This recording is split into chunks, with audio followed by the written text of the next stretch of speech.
And welcome back. It is Breast Cancer Awareness Month, and the folks at RadNet and Beastlink want you to be aware of what's going on in the community. I want to welcome Dr. Valentina Bonev to the program. Thank you for joining us. Thank you for having me. Let's talk a little bit about how we get an assessment in the first place. If a woman feels like there might be something off, they're feeling a lump, is that the first place to start, or should we be starting with mammograms even if we don't think anything's wrong at a certain age?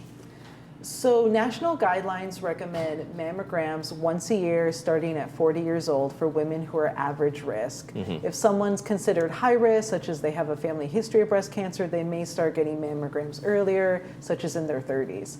If a woman notes a change in their breast, like a lump, skin changes, a rash, nipple discharge, nipple inversion, we want them to go to their doctor immediately to be evaluated.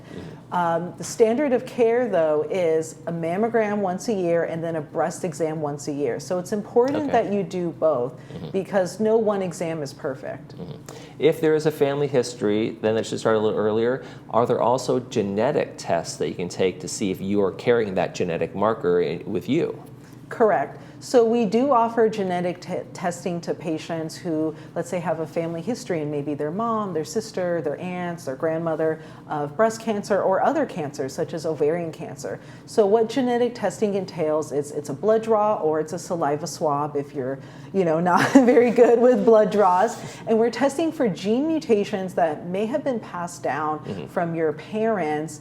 And if you do test positive for a gene mutation, we know, depending on that gene, what cancer it may be associated with. So for example, you may have heard BRCA. Right. There are two BRCA genes. Both of them are associated with breast cancer. So we know patients who test positive for a mutation in that gene have a very high risk of breast cancer in their lifetime. So at least 60% risk of developing breast cancer. Higher than the average. Exactly, versus 12% for the average population. So we know that it does not mean that just because you have a gene mutation, you will 100% get that cancer, but it means that you are very high risk and that we will monitor you more closely. So it may not only just be mammograms and breast exams, it could be ultrasound, it could also be breast MRI. So it's just very important to be evaluated by your physician. Hey, do I qualify for genetic testing? Should I get it?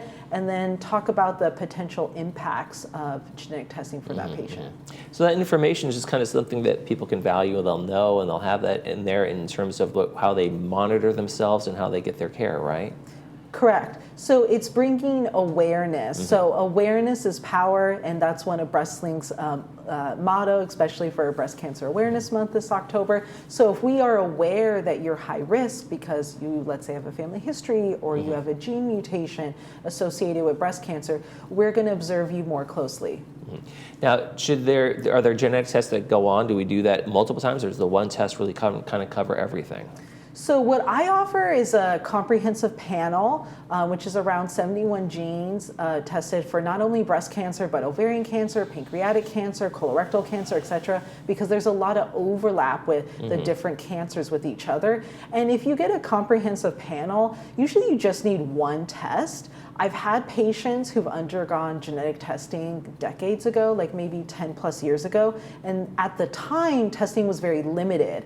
So they were only tested, for example, for only two genes, BRCA1 and BRCA2. They tested negative. Now we know that there are other genes in addition to BRCA associated with breast cancer. So now when they do testing, now we do the expanded panel, and some of those patients who tested negative for BRCA actually test positive for another gene mutation that we now know of. So it's important, even if you've had testing, bring those results from the past to your physician and see, do you need to have updated expanded panel testing?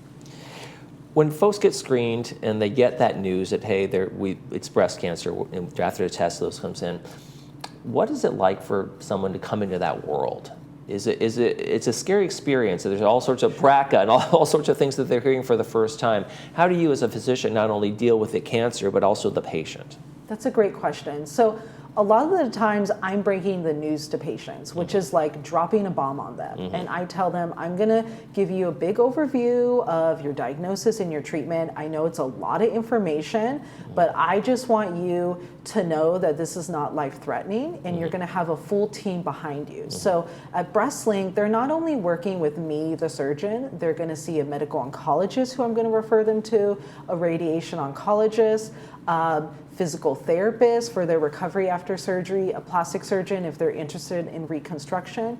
And then we also have Beastlink Angels, which is unique to our practice. So these are former patients who've actually had breast cancer, and we link them up with our current patients who have breast cancer. So maybe I have a young mom in her 30s with 3 small kids. We're gonna link her up with a Beastlink Angel who was in that similar situation, because they're going to be going through different experiences versus someone who's, let's say, 70 years old with a early stage breast cancer, right? So there is a lot of course, anxiety going into it. It's very overwhelming. And so what my job is to provide them not only the clinical support, but emotional support, and let them know that I'm calm. I'm gonna let me worry about everything. I don't want you to worry. I need you to be in a great mental state and a great physical state so you can get through your treatment successfully.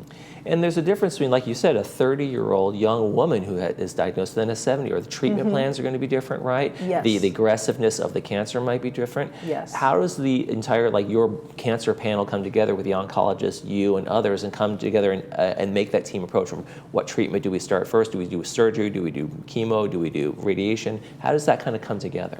So it's a multidisciplinary approach where we're all actively communicating with the other physicians and with the patient as well.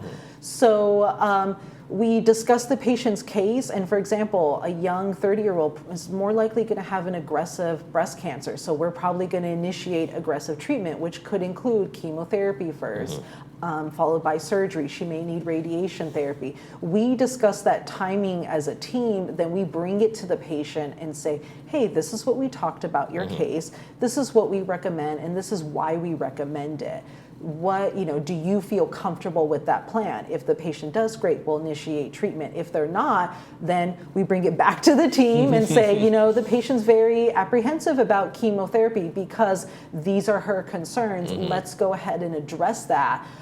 Because, for example, with chemotherapy, patients are very scared about it. Patients are also nervous going into surgery. It's very understandable. A lot of my patients, they've never had surgery before in their life, and now they have not only a breast cancer diagnosis, and then they have to undergo general anesthesia for surgery. So we're just all there to support the patient, but it's very key for us as physicians to communicate with each other, and then to communicate with the patient, and then to listen to their concerns. So why are they, let's say, against treatment? For example, some patients are like, I don't want to do radiation.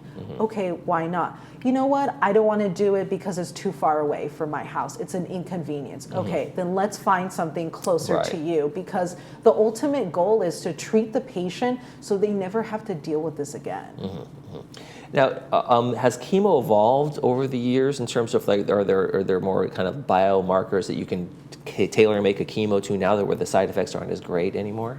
So chemo has definitely evolved, and honestly, the whole breast cancer treatment field has evolved to be more individualized.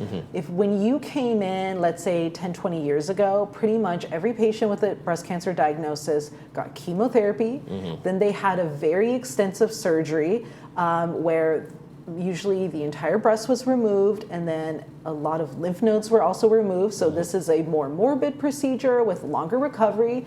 And then a lot of patients got probably additional chemotherapy and even radiation therapy. Now we know that patients don't need all of that therapy. In some ways, it can actually be more harmful to them. So we can tailor it based on the biological markers, and we can tell how aggressive a tumor is. So we don't have to offer such aggressive aggressive treatment to every single patient. Now with widespread screening mammography and patients being aware of what to look for, a lot of patients are presenting very early. So with very small cancers, meaning they don't need to undergo chemotherapy. They can have a lumpectomy, which is just removing a small part of the breast. They may or may not need radiation therapy, especially if they're 70 plus years old. I was going to say, for the older generation that watches this program here, the treatment plan has changed drastically in terms of, hey, we're not going to do the breast removal, we're just going to maybe do a lumpectomy, right? Correct. So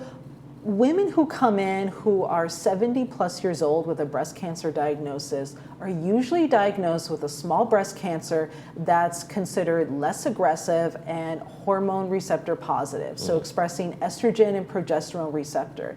If that's the case, they can undergo a lumpectomy.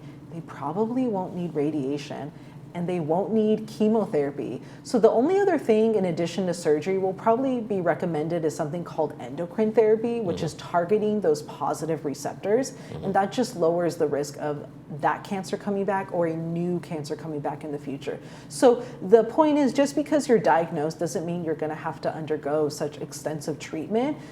Patients do really well with treatment, even if they're in their 70s, because we have now tailored it down and have really made it as least invasive but with maximum treatment impact as possible.